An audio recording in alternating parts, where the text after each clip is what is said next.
Hi friends, പത്തനംതിട്ടയിലെ പുതിയൊരു എപ്പിസോഡിലേക്ക് എല്ലാവർക്കും സ്വാഗതം. അങ്ങനെ അനന്തപുരിയിൽ നിന്ന് പടിയിറങ്ങുകയാണ് ആദർശ്. നയനയും അതേപോലെ ദേവയാനിയും തനിച്ചാക്കി ആദർശ് അവിടെ നിന്ന് പോവുകയാണ്. എല്ലാവരും ആദർശ് പോകരുത് എന്ന് നിർബന്ധിച്ച് പറയുന്നുണ്ടെങ്കിലും ആദർശ് അത് ചെവിക്കൊള്ളുന്നില്ല. അതേപോലെ മുത്തശ്ശനും പറയുന്നുണ്ട്, പ്രായമായ മക്കൾ എന്ത് തീരുമാനമെടുത്താലും അത് അച്ഛനും അമ്മയും സ്വീകരിക്കുക തന്നെ വേണം എന്ന് പറഞ്ഞ് ആദർശനോട് പോകണ്ടെന്ന് പോലും ഒരു വാക്ക് മുത്തശ്ശനും പറയുന്നില്ല. മുത്തശ്ശൻ്റെ മനസ്സിലാണെങ്കിൽ എന്തിനും ഏതിനും ഞാൻ കൂടെയുണ്ട് എന്നുള്ളൊരു തോന്നലാണ് ആദർശന്. അത് മാറണമെങ്കിൽ അവൻ തനിയെ താമസിച്ചേ പറ്റുള്ളൂ എന്നുള്ളൊരു ചിന്താഗതി കൊണ്ടാണ് ആദർശനെ മുത്തശ്ശൻ തടയാതിരുന്നത്. അങ്ങനെ ആദർശ് അവിടെ നിന്ന് പോയതിനു ശേഷം മുത്തശ്ശിയാണെങ്കിലും മുത്തശ്ശനെ ഒരുപാട് കുറ്റപ്പെടുത്തുന്നുണ്ട്. അപ്പോൾ മുത്തശ്ശൻ പറയുന്നുണ്ട്, ഇനിയും വസുന്ധരെ നീ ഇങ്ങനെ സംസാരിക്കുകയാണെങ്കിൽ ആദർശിനെ ഞാൻ തിരിച്ചു വിളിക്കാം ഇങ്ങോട്ടേക്ക്, എന്നാൽ ആ നിമിഷം ഞാൻ ഇവിടെ നിന്ന് പോകും, അത് മതിയോ നിനക്ക് എന്നിങ്ങനെ ചോദിക്കുന്നുണ്ട്. ഇതൊക്കെ കേൾക്കുമ്പോൾ മുത്തശ്ശിക്കും ആകപ്പാടെ ഒന്നും വയ്യാത്ത അവസ്ഥയിലേക്കാകുകയാണ്. ഇതേ സമയം നയനയ്ക്ക് വയറുവേദന ഉണ്ടാവുകയും വല്ലാത്ത ബുദ്ധിമുട്ടുണ്ടായി അവൾ തളർന്നു വീഴുകയും ചെയ്യുന്നുണ്ട്. അമ്മയെന്ന് വിളിക്കുന്ന ആ സൗണ്ട് കേട്ട് ദേവയാനി ഓടി വരുന്നുണ്ട്. അപ്പോൾ വേദന സഹിക്കാൻ വയ്യാതെ തറയിലിരിക്കുന്ന നയനയാണ് ദേവയാനി കാണുന്നത്. പതിയെ പിടിച്ചെഴുന്നേപ്പിച്ച് കട്ടിൽ കിടത്തിയതിന് ശേഷം ദേവയാനി മുത്തശ്ശനെ വിളിക്കുന്നുണ്ട്. അച്ഛാ, മോൾക്ക് തീരെ വയ്യ, എത്രയും പെട്ടെന്ന് ആ ഹോസ്പിറ്റലിൽ കൊണ്ടുപോയേ പറ്റുള്ളൂ, അയാൾക്ക് വയറിന് വേദനയാണ്.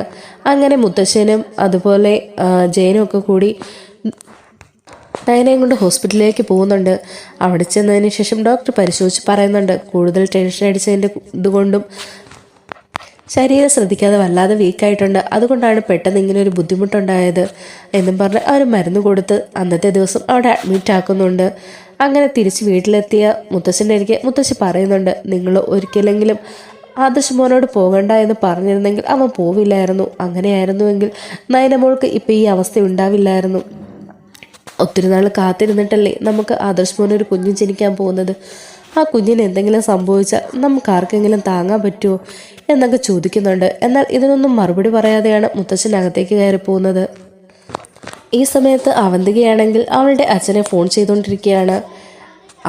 ആ സമയത്താണ് മുത്തശ്ശൻ അതുവഴി കടന്നു പോകുന്നത്. അവന്തിക ആരോടോ സംസാരിക്കുന്നത് കേട്ട് മുത്തശ്ശൻ പതിയെ അവിടെ നിൽക്കുന്നുണ്ട്. അപ്പോഴത്തേക്കും അവൾ പറയുന്നുണ്ട്, എന്തായാലും അച്ഛൻ്റെ പ്ലാൻ കൊള്ളാം, അച്ഛൻ്റെ പ്ലാൻ അനുസരിച്ച് ഇതുവരെയുള്ള എല്ലാ കാര്യങ്ങളും നല്ല സ്മൂത്തായിട്ട് തന്നെ പോകുന്നുണ്ട്. ആദർശേട്ടൻ ഈ വീട്ടിൽ നിന്ന് ഇറങ്ങിപ്പോയി, എനിക്കത് കണ്ടിട്ട് ഒരുപാട് സന്തോഷമായി. എന്നാൽ പിന്നെ അവരുടെ എല്ലാവരുടെയും മുന്നിൽ വെച്ച് എനിക്ക് ചിരിക്കാൻ പറ്റുമോ? അക്കൂട്ടത്തിൽ ഞാനും പറഞ്ഞു, ആദർശേട്ടൻ പോകണ്ട, നയനേച്ചി ഇങ്ങനെ ഇരിക്കുമല്ലേ എന്നൊക്കെ. എന്നാൽ മുത്തശ്ശൻ വളരെ സ്ട്രോങ് ആയിട്ട് തന്നെ പറഞ്ഞു, പോകുന്നവരെ ആരും തടയേണ്ട കാര്യമില്ല, അവരെടുത്ത തീരുമാനം ഉറച്ചതാണെങ്കിൽ അത് ആ രീതിയിൽ തന്നെ ചെയ്യണമെന്നുള്ളത്.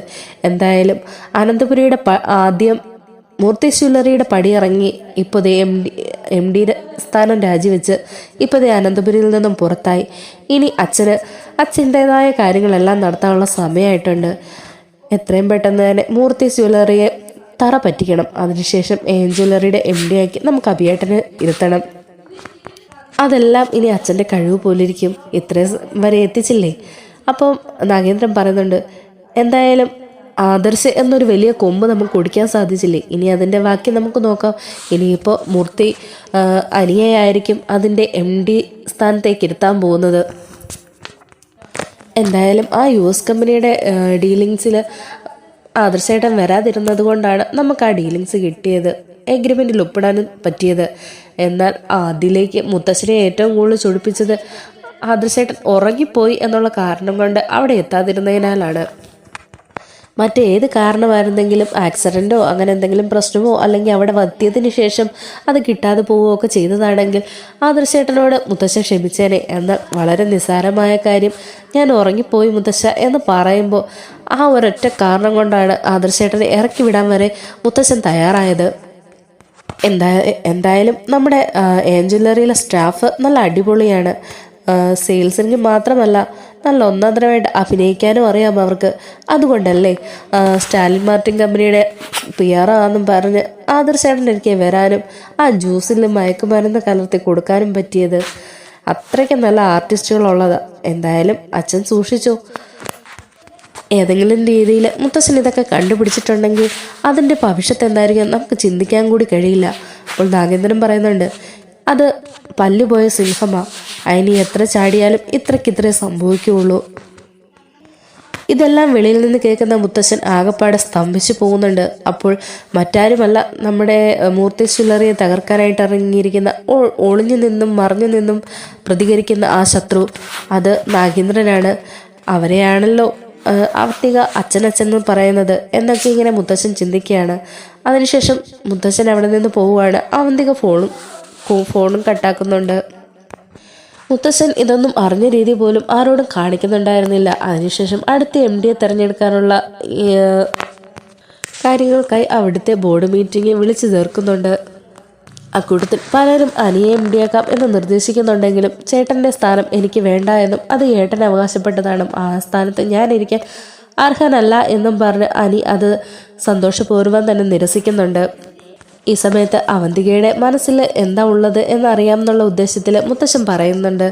എന്നാൽ അവന്തിക അയർലൻഡിൽ പോയി കോഴ്സെല്ലാം പഠിച്ച് തീർന്നിട്ട് വന്നതല്ലേ, ഇനി അവന്തികയ്ക്ക് ഒരു ചാൻസ് കൊടുക്കുന്നതിനോട് എന്താണ് നിങ്ങളുടെ അഭിപ്രായം എന്ന് ചോദിക്കുന്നുണ്ട്. അതിന് അബിയും അതേപോലെ ജലജയും ഒക്കെ സപ്പോർട്ട് ചെയ്യുന്നുണ്ട്. എന്നാൽ ബാക്കി എല്ലാവർക്കും അവൾ പഠിച്ചിറങ്ങിയതല്ലേ ഉള്ളൂ, എക്സ്പീരിയൻസോ കാര്യങ്ങളോ ഒന്നുമില്ലാതെ പെട്ടെന്ന് ഈ ചുമതല അവൾക്ക് കൊടുത്താൽ എന്തായിരിക്കും അവസ്ഥ എന്നിങ്ങനെ പറയുന്നുണ്ട്. മുത്തശ്ശൻ ചോദിക്കുന്നുണ്ട്, അല്ല അവന്തിക അതിന് മറുപടി ഒന്നും പറഞ്ഞില്ല. അത് പിന്നെ മുത്തശ്ശൻ എന്ത് പറഞ്ഞാലും അത് ഞാൻ അനുസരിക്കും.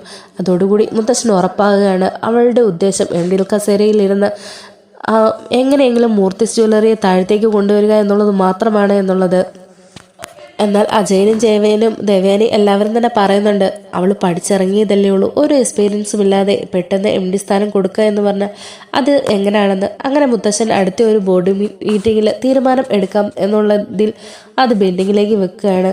അവിടെ നിന്ന് മീറ്റിങ്ങിന് ശേഷം മുത്തശ്ശനാണെങ്കിൽ അവന്തിയെ നന്നായി നിരീക്ഷിക്കാൻ തുടങ്ങി. അവൾ എവിടെ പോകുന്നു, ആരെയൊക്കെ കാണുന്നു എന്നുള്ളതിനെ പറ്റിയൊക്കെ അന്വേഷിക്കുന്നുണ്ട്. കാരണം കയ്യോടെ എല്ലാ തെളിവുകളോടും കൂടി പിടിച്ചാൽ മാത്രമേ അവളെപ്പറ്റി എല്ലാവരുടെയും മുന്നിൽ തെളിയിക്കാൻ പറ്റുള്ളൂ എന്ന് മുത്തശ്ശന് നന്നായിട്ട് അറിയാമായിരുന്നു. അങ്ങനെ മീറ്റിംഗ് കഴിഞ്ഞ ശേഷം അവന്തിക പോകുന്നത് എങ്ങോട്ടാണെന്ന് നോക്കി മുത്തശ്ശനും പിന്നാലെ പോകുന്നുണ്ട്. അവൾ നേരെ പോകുന്നത് നാഗേന്ദ്രൻ്റെ അരികിലേക്കാണ്. ഒരു ഹോട്ടലിൽ വെച്ചാണ് അവർ തമ്മിൽ കണ്ടുമുട്ടുന്നത്. ഇതേ സമയം മുത്തശ്ശനും ഇവരെ തൊട്ടടുത്ത് തന്നെയുണ്ട്. എന്നാൽ ഇവർ മുത്തശ്ശനെ കാണുന്നുണ്ടായിരുന്നില്ല. അവന്തിക ചെന്നപാടെ അച്ഛനെ കെട്ടിപ്പിടിക്കുന്നുണ്ട്. ആ മൂർത്തി മുത്തശ്ശന് എന്തൊക്കെയോ സംഭവിച്ചിട്ടുണ്ട് അച്ഛാ, എന്നെ MD ആക്കാൻ വേണ്ടിയിട്ടുള്ള തീരുമാനം മുത്തശ്ശൻ തന്നെ പറഞ്ഞിട്ടുണ്ട്. എനിക്ക് എക്സ്പീരിയൻസ് ഇല്ല എന്ന് പറഞ്ഞ് എല്ലാവരും എതിർക്കാൻ ശ്രമിച്ചെങ്കിലും മുത്തശ്ശൻ ഇങ്ങനെ എന്നെ തന്നെ ആക്കണം എന്നുള്ളൊരു നിലപാടിൽ നിൽക്കുകയാണ്. ആദ്യം അനിയെ പറഞ്ഞെങ്കിലും അവനത് ഏട്ടൻ്റെ സ്ഥാനം വേണ്ടാന്ന് പറഞ്ഞ് നിരസിച്ചു. അതുകൊണ്ട് തന്നെ എന്നെ ആക്കണം എന്നുള്ള ഉദ്ദേശത്തിലാണ്. അപ്പോഴത്തേനും നാഗേന്ദ്രൻ പറയുന്നുണ്ട്, എന്തായാലും നന്നായി മോളെ, നീ മുത്തശ്ശനെ നന്നായി ചാക്കിട്ട് നിന്നു, എന്നാൽ മാത്രമേ നിനക്ക് ആ സ്ഥാനത്ത് കയറാൻ പറ്റുള്ളൂ.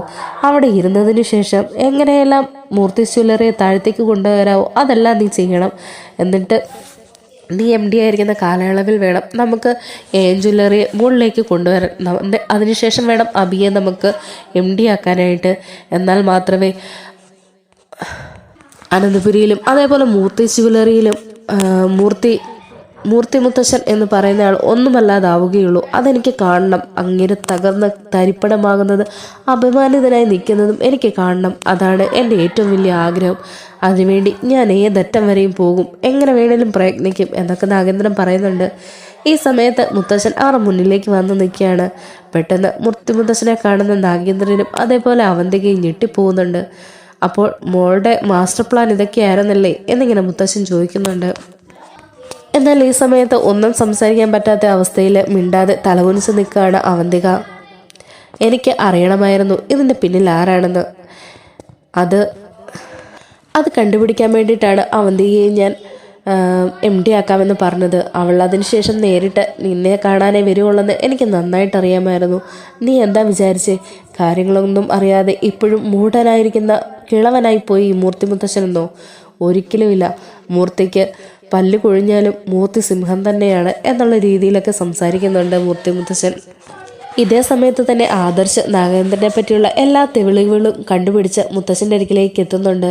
അവിടെ വരുമ്പോൾ മുത്തശ്ശനും നാഗേന്ദ്രനും തമ്മിൽ സംസാരിക്കുന്നതാണ് ആദർശം കാണുന്നത്. അപ്പോൾ ആദർശ് പറയുന്നുണ്ട്, അതേ മുത്തശ്ശ, എന്നെ ആ ഡീലിങ്സിന് പോകാതെ ഉറക്കിക്കിടത്തിയതും അതുപോലെ തന്നെ ഇതുവരെ നമ്മുടെ കമ്പനിയെ തകർക്കാൻ വേണ്ടി ദുബായിലാണേലും ഇവിടെയാണേലും ഓരോന്നൊക്കെ ചെയ്തു വെച്ചത് ഇയാളാണ്.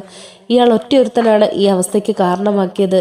അങ്ങനെ തല ഉയർത്തിപ്പിടിച്ചതിന് ആദർശ് തെളിവുകളെല്ലാം മുത്തശ്ശൻ്റെ നേരെ നീട്ടുന്നുണ്ട്. ആ തെളിവുകളെ എല്ലാം കൊണ്ട് മുത്തശ്ശൻ വീണ്ടും US കമ്പനിയുമായിട്ട് സമീപിച്ച് നടന്ന സംഭവങ്ങളെല്ലാം അവരെ ധരിപ്പിക്കുന്നുണ്ട്. അതോടുകൂടി അവർ ജ്വല്ലറിക്ക് കൊടുത്ത ഡീലിങ്സ് ക്യാൻസൽ ചെയ്യുകയാണ്. കാരണം ചതിയിലൂടെ മാത്രം ഒരു ഡീലിങ്സ് ഉറപ്പിക്കാമെന്ന് പറഞ്ഞാൽ അതിൽ പരം തെറ്റ് വേറൊന്നുമില്ല.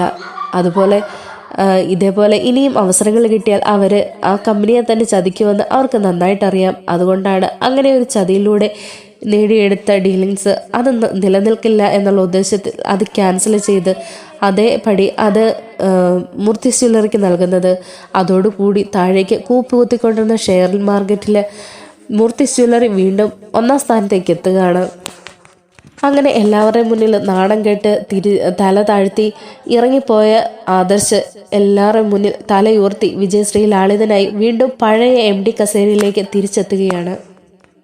മുത്തശ്ശൻ പഠിപ്പിച്ചു കൊടുത്ത പാഠത്തിലൂടെ നന്മ ഉൾക്കൊണ്ടുകൊണ്ട് ആദർശ് വീണ്ടും പുതിയ ജീവിതം തുടങ്ങുകയാണ്.